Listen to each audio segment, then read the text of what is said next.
Lotus root spiderwebs used to weird me out as a little girl, but today I'll be showing you Mama's lotus root soup that I've grown to love and crave. 媽媽嘢食飯，媽咪爹哋食飯，ba mẹ ăn cơm. Hi, I'm Jeanette, and here at Walking I share my childhood recipes so you can reconnect with yours.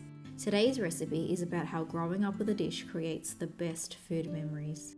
To start, you'll need to season 2.5 litres of chicken and pork stock with 1 tablespoon of chicken bouillon powder and 1 teaspoon of salt on a simmer. You can find Mama's home recipe in the description box below.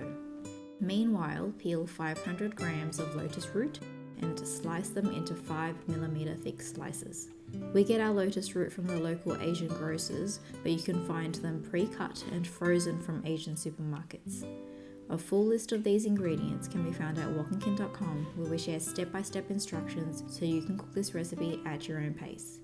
Now bring the pot back to a boil and add the sliced lotus root in, along with 3.5 tablespoons of adzuki beans and 2.5 tablespoons of blanched peanuts. As they're cooking, flatten 4 cloves of garlic until they've just popped open.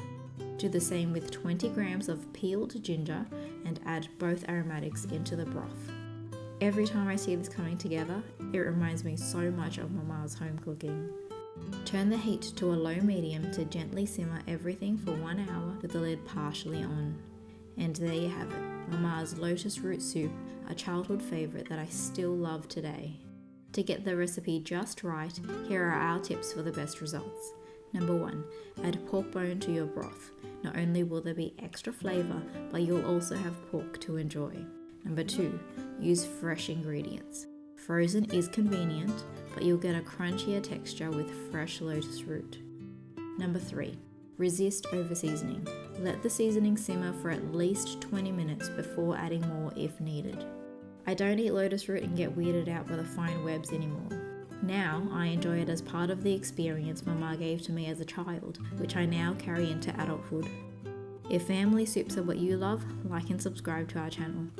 To find more soup recipes, I've created a playlist of Cantonese and Vietnamese classics just for you.